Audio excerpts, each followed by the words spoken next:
성령의 기름 부음을 구하라라는 제목으로 하나님 말씀 증거하도록 하겠습니다. 하나님께 쓰임 받는 사람은 어떤 사람입니까? 똑똑한 사람 아니겠죠. 왜냐? 변화되기 이전에 사울만큼 똑똑했던 사람이 어디 있습니까? 근데 쓰임 받기는커녕 핍박자였고 대적이었잖아요. 그래서 똑똑하다고 쓰임 받는다? 절대 아닙니다.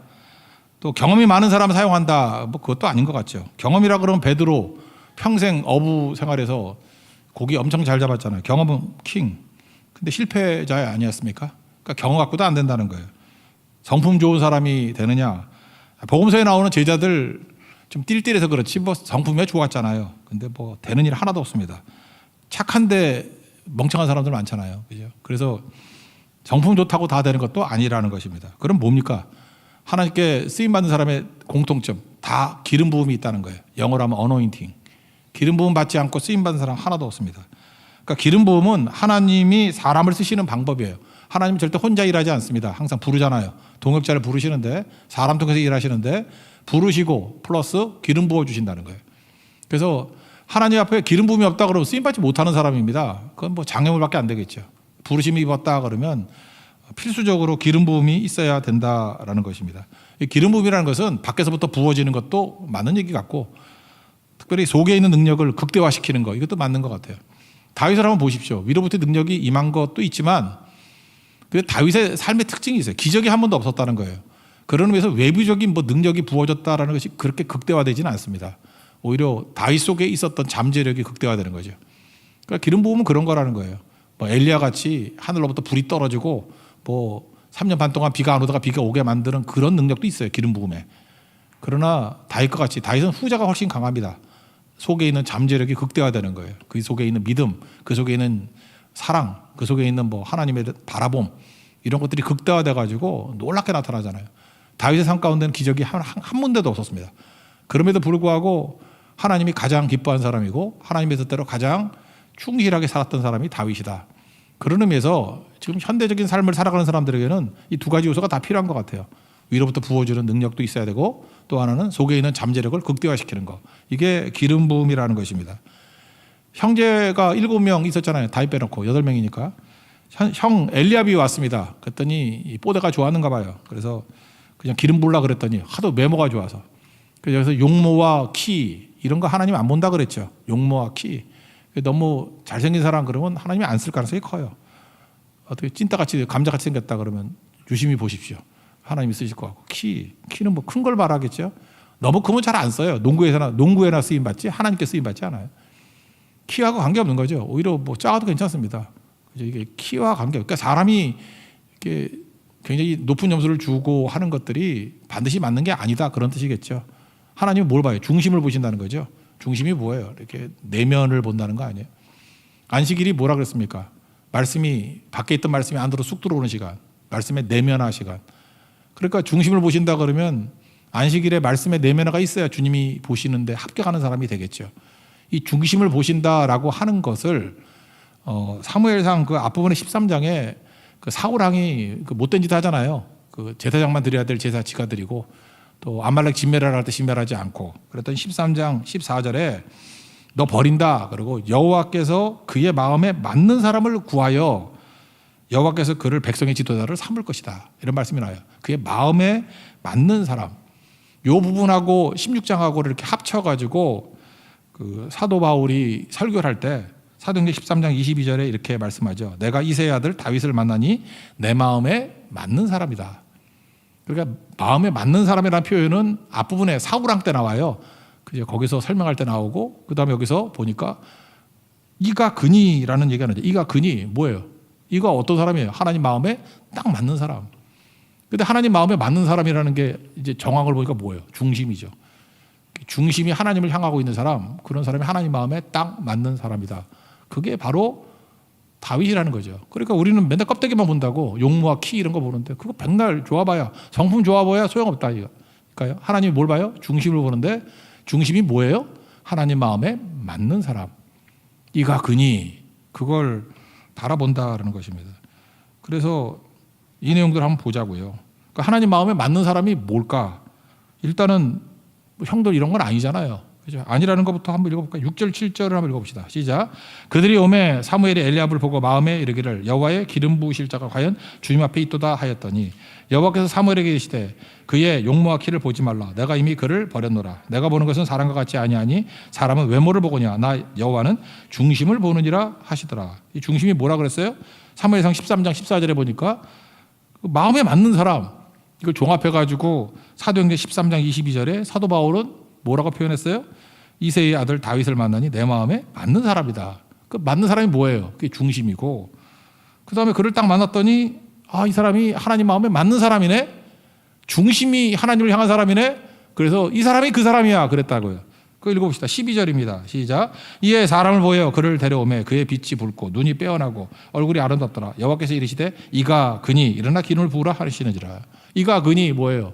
마음에 딱 맞는 사람, 중심이 하나님을 향한 사람. 그러니까 우리도 이런 사람이 되어야 되겠죠. 하나님께서 이렇게 중심이 하나님을 향한 사람, 하나님 마음에 딱 맞는 사람을 부르시고, 부르잖아요 지금. 그리고 뭐예요? 기름 부어주신다고. 우리도 기름 부음이 반드시 있어야 된다는 것입니다. 그러면 하나님께서 어떤 사람에게 기름 부는 조건이 되느냐? 그 조건을 보니까 12절에 나오잖아요. 빛이 붉고 눈이 빼어나고 얼굴이 아름답더라. 이거 외모 얘기 아니죠. 앞에 보세요. 하나님은 외모 안 본다며, 중심을 보신다면서요. 그러니까 지금 여기 표현되어 있는 것이 중심을 말하는 거겠죠. 이해 못해요? 밤이 돼서? 중심을 외모를 안 본다며, 안 본다는데 지금 외모같이 표현하고 있잖아요. 그의 빛이 붉고 눈이 빼어나고 얼굴이 아름답더라. 그러면 이거는 외모 얘기는 아니겠죠. 중심이 이렇다는 거예요. 중심이. 이거 좀 풀어볼까요? 세 가지 조건이 나오잖아요. 첫째, 그의 빛이 붉고. 이거 주석 같은 데 보니까 머리카락이 빨간색이다 뭐 그런 식이래요. 머리카락 빨간색도 있나? 서양 사람이 있는가 보죠. 머리카락 빨갛다. 있네. 빨간 머리엔. 그죠? 있죠. 그래서 남자가 이렇게 빨간 머리면 뭐 이렇게 무슨 뭐 특징들이, 우리나라 뭐 B형 남자 뭐 우습격이고 뭐 이런 거 있잖아요. 그죠? 서양에서 이렇게 머리카락 색깔 갖고 눈빛 갖고 뭐 이런 걸로 구분하는 게 많더라고.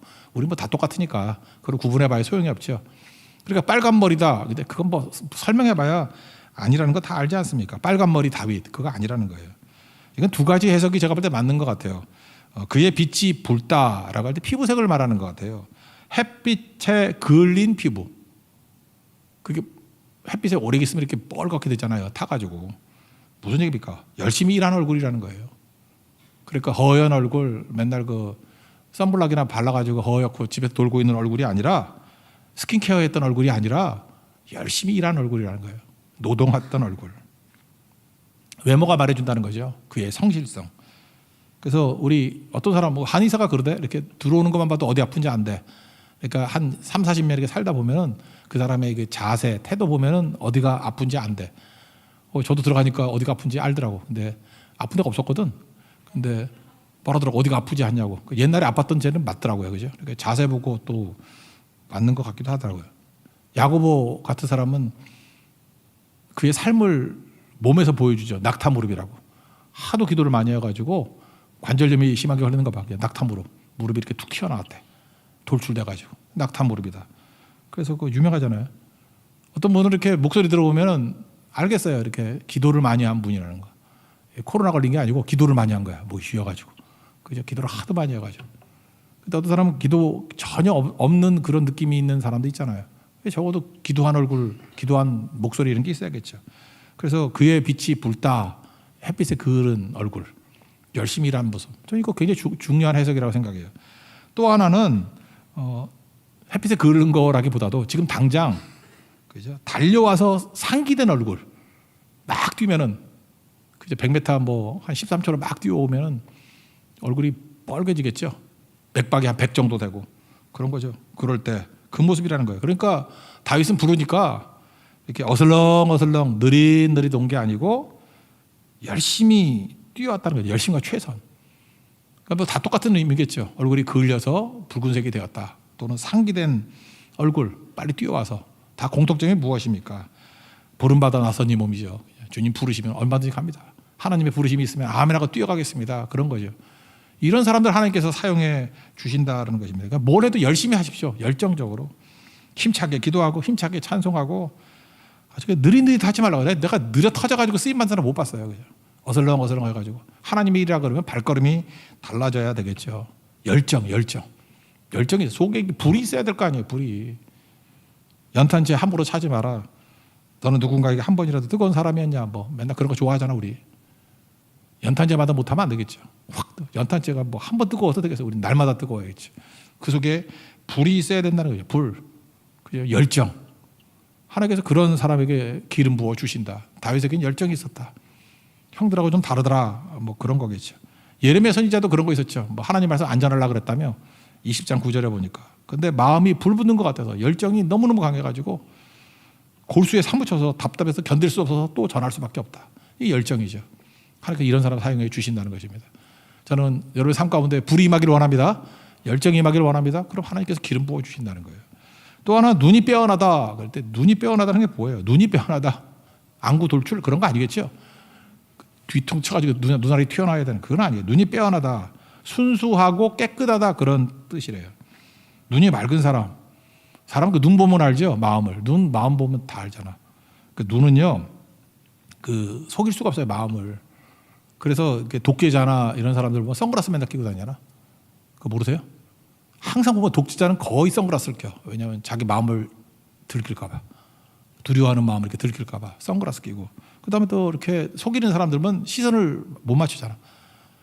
그러니까 우리는 이제 고개 숙이고 얘기하는 걸 좋아하는데 이게 국제적인 표준은 아닌 것 같아. 이렇게 눈을 마주보고 얘기하지 않으면 굉장히 불쾌하게 그런 사람들 되게 많은 것 같아요.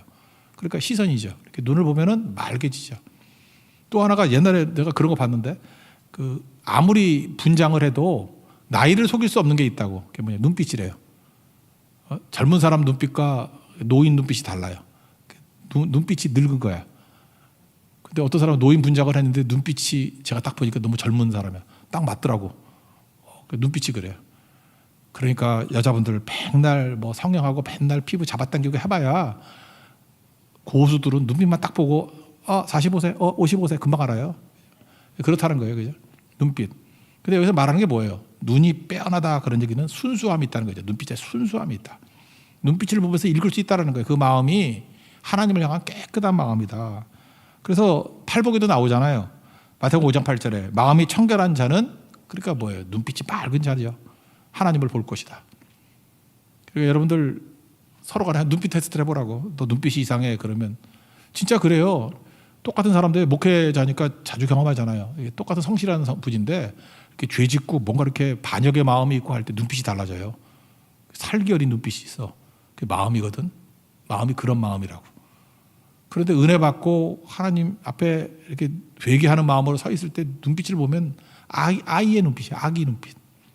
순수함이 있다고. 이게 진짜 순수한 눈빛이구나. 눈이 빼어난 게 바로 이런 거구나. 다윗은 그런 거였어요. 예수님 항상 눈빛 보잖아요. 그래서 나다나엘 올 때 요한복음 1장에 나오죠. 참 이스라엘 사람이다. 간사한 게 없다. 속이 깨끗하다 그런 얘기죠.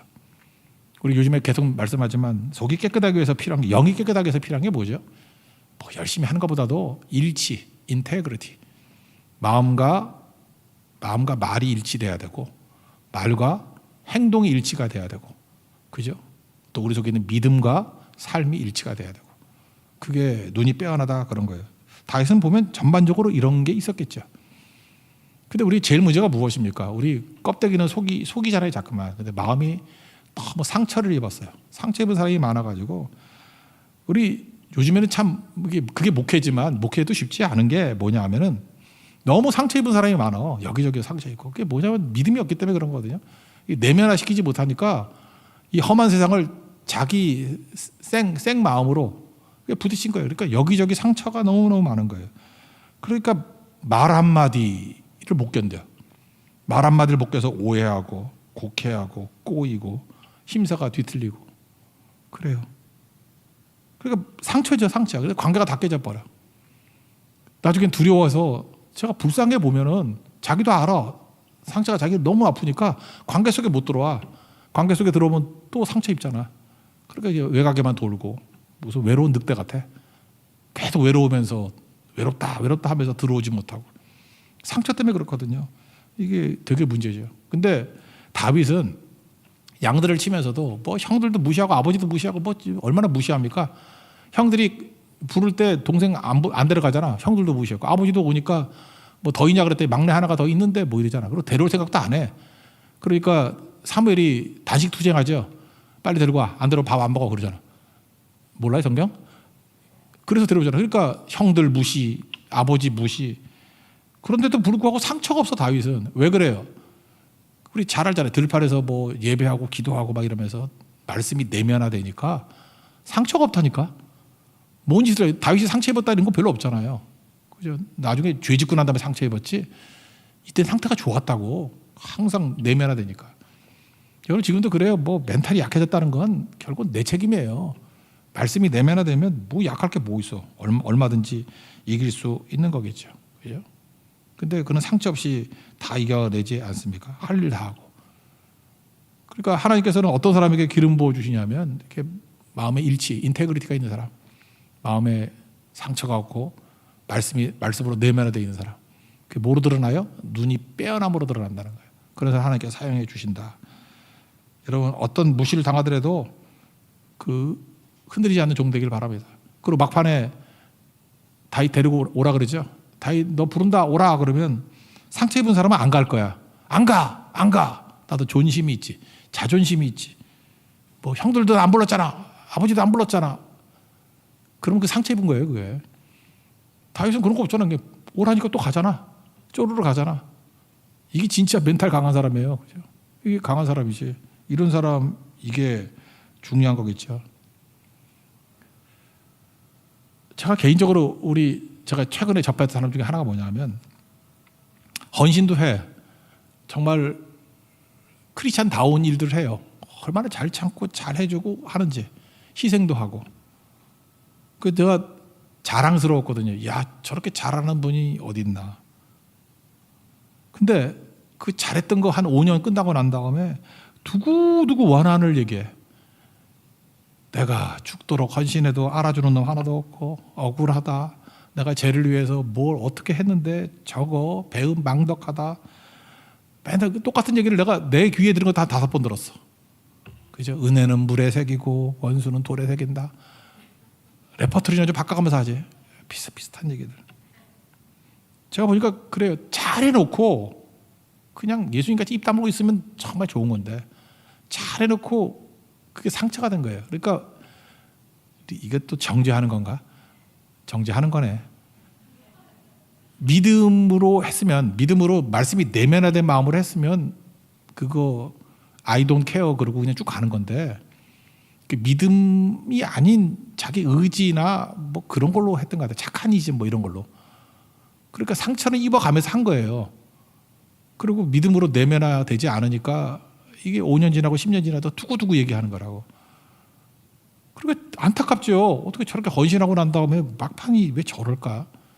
그냥 저러지 않았으면 참 좋겠는데 그런 거죠. 그래서 누구를 사용해야 되냐면 여러분들 봉사하고 섬기고 이렇게 헌신할 때요.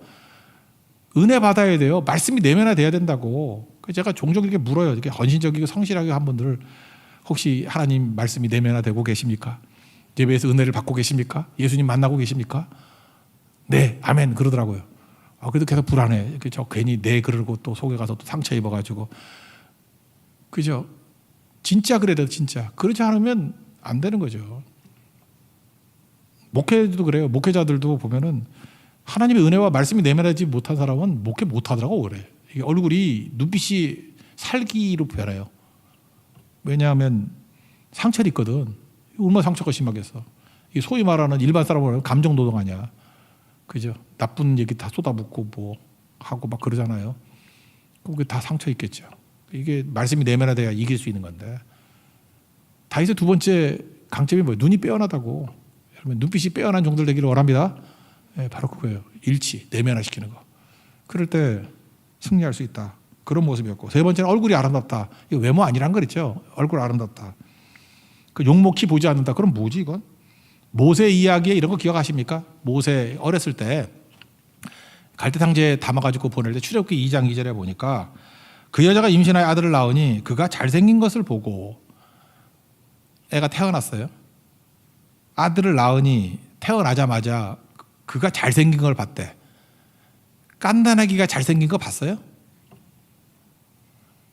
여기 서 있던 애가 제 딸인데 근데 지금도 기억나. 딱 태어났더니 새까매가지고 머리카락이 이렇게 탁 나오고 난 짐승인 줄 알았어. 뭐 이런 게 깐다리가 어떻게 예뻐? 뭐 요러고 있고. 그러다 조금 지나니까 막 점점 이렇게 인간답게 되고 예뻐지고 막 그러더라고. 깐나라게 안 예뻐요. 근데 이거 보세요. 깐나라게 보고 그가 잘생긴 걸 보고 석 달 동안 숨겼다. 그러니까 석 달 되기 전이잖아요. 생후 3개월까지 뭐가 잘생긴 게 있어요? 얼굴 잘생겼다 그런 뜻은 아니겠죠. 이건 뭐예요? 하나님의 관점에서 하나님이 보시기에 좋았다 그런 뜻이에요. 이 토부란 뜻이거든. 이게 창세기 보면은 천지 창조하시고 난 다음에 날마다 보시기에 좋았더라 하는 거죠. 그 단어예요. 그러니까 모세를 딱 보는 순간에 참 좋네. 하나님 보시기에 좋네. 이게 뭐죠? 은혜가 임할 얼굴이라는 거예요. 그 얘기예요. 그 얘기. 그러니까 얼굴이 아름답다 그 얘기는 뭐예요? 이건 외모 얘기가 아니라 하나님 보시기에 좋은 얼굴이에요. 그러니까 은혜 받을 얼굴, 은혜 주실 그럴 마음이다. 그런 거죠. 그러니까 이거 뭐겠어요? 그 다음 단계로 해석한다고 우리가 제일 알아듣기 쉬운 거라면 겸손한 자였다는 거예요. 얼굴이 아름다웠다. 하나님의 은혜가 임할 자. 겸손한 자의 은혜가 임한다 그러잖아요. 교만한 자를 대적하시고. 그런 모습이었다는 거예요. 그러니까 다윗은 항상 막내인데 그래 힘이 없어 그렇겠죠. 뭐 의지할 게 없잖아. 장남권도 장자권도 의지할 게 없고 뭐 딴 거 갖고 뭐 내세울 게 없잖아. 맨날 밀리고. 그러니까 하나님의 은혜만을 구했던 거예요. 그죠? 저는 막내입니다. 약합니다. 힘이 없습니다. 주님 없이는 살 수 없습니다. 버스에서 흔들리는 버스에서 넘어지지 않는 길이 뭐라 그러세요? 손잡이 잡거나 벽에 기대는 거. 하나님 손 잡거나 주님께 의지하는 거. 그거밖에 없는 거죠. 그게 겸손이에요. 최고의 겸손은 기도거든요. 그러니까 날마다 기도했죠. 시편의 많은 부분이 뭐 이때 내용 아니었겠어요? 어렸을 때부터. 미리 지어놓은 것도 많이 있었겠지. 언제인지 모르지만. 그죠? 그러면서 하나님의 은혜를 구하는 겸손한 자였다. 그러니까 그게 아름다움이라는 거예요. 여러분 인생도 아름다운 인생 되기를 바랍니다. 그래서 얼굴이 아름답다 그 얘기 뭐예요? 진짜 얼굴이 아니고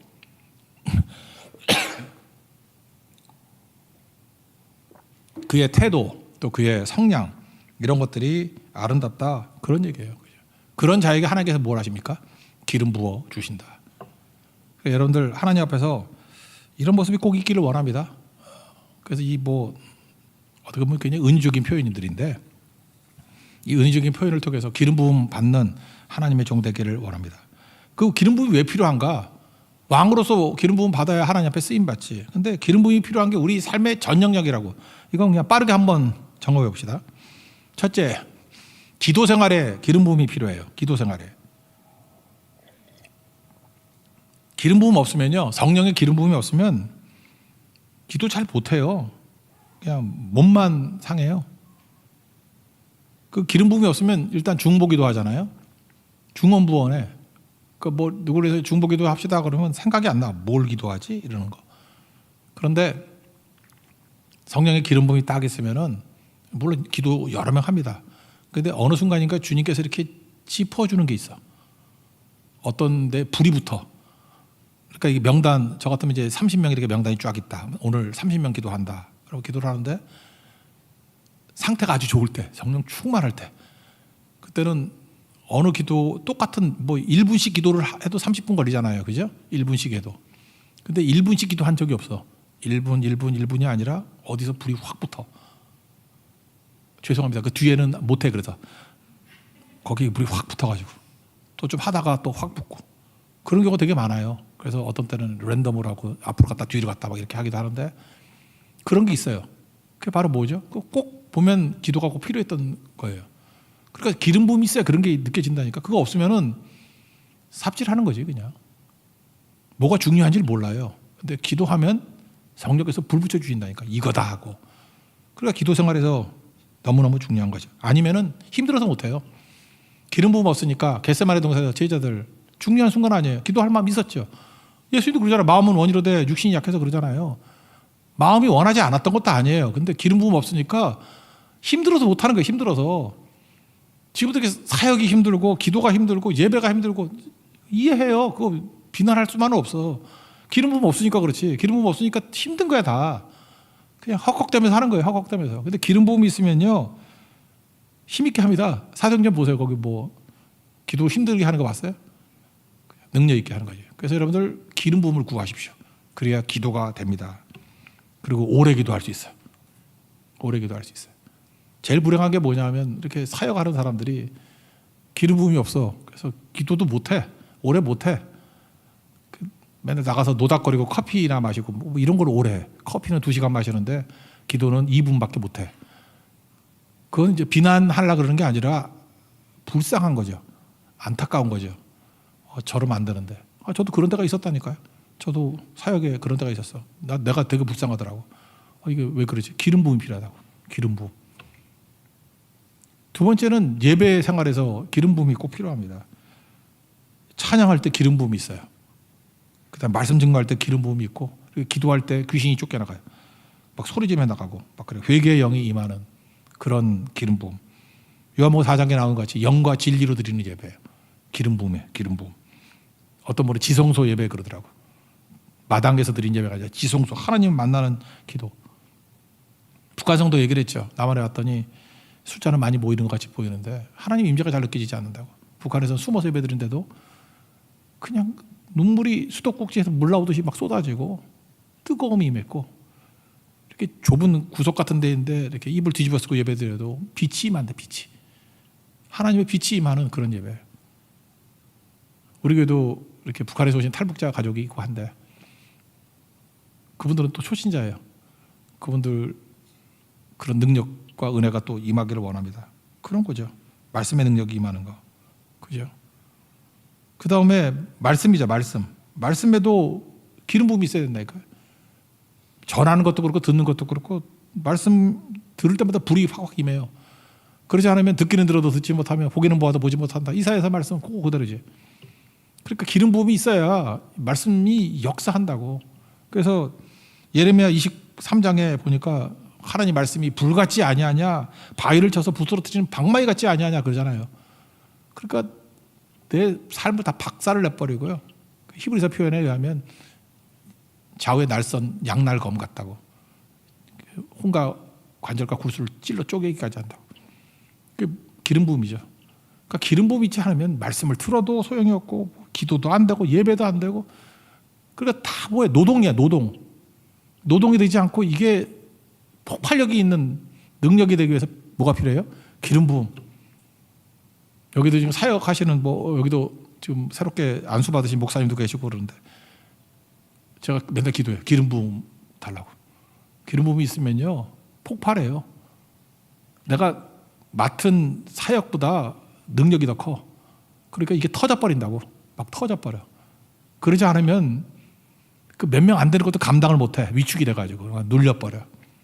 압도하는 능력이 필요하다고. 그게 기름 부음이에요. 기름 부음. 특별히 사역에서 이게 필요한 거죠. 예수님이 출사표는 우리 제갈공명이 떠날 때 했던 얘기인데 영적 출사표라고 합시다. 예수님이 영적 출사표가 뭐예요? 공생에 딱 시작하시면서 회당에 들어가서 성경을 딱 펼치고 이사야서를 딱 읽었죠. 누가복음 4장 18절 주의 성령이 내게 임하셨으니 이는 가난한 자에게 복음을 전하게 하시려고 내게 기름을 부으시고, 시작이 뭐예요? 기름. 복음 증거할 때 기름부터 부었대요. 나를 보내서 포로된 자에게 자유를, 눈먼 자에게 다시 보게 함을 전파하며 눌린 자에게 자유를, 주의 은혜를 전파하게 하셨다. 시작이 뭐예요? 출사표가 뭐예요? 기름을 부으시고. 예수님도 사역에 출사표가 기름 부으셨다고요. 우리 기름 부음 없으면요 찬양도 말짱 아무것도 아니고 반주도 아무것도 아니고 설교도 아무것도 아니고, 다 교회 각 곳마다 기름 부음이 있어야 된다는 것입니다. 가르치는 자도 기름 부음이 있어야 되고요. 양육하는 사람도 기름 부음이 있어야 되고, 복음 증거하는 사람도 기름 부음이 있어야 되고, 네팔 선교 가는 4인의 다니엘과 세 친구들 기름 부음이 있어야 돼요. 그래야 능히 승리할 수 있다는 것입니다. 가정생활도 그렇고 직장생활도 그렇고. 기름 부음 없으면요 고갈되고 다 무너질 수밖에 없다는 거예요. 다윗의 출발이 기름 부음부터 시작됐다는 거 잊지 말고 하늘부터 임하는 기름 부음을 허락해달라고 간구하는 우리 믿음의 종 되기를 축원합니다. 자리에서 일어나겠습니다. 이 찬양하죠. 내 삶은 주의 것. 주님께 의탁합시다. 그리고 기름 부음 허락해달라고 다 같이 기도하겠습니다.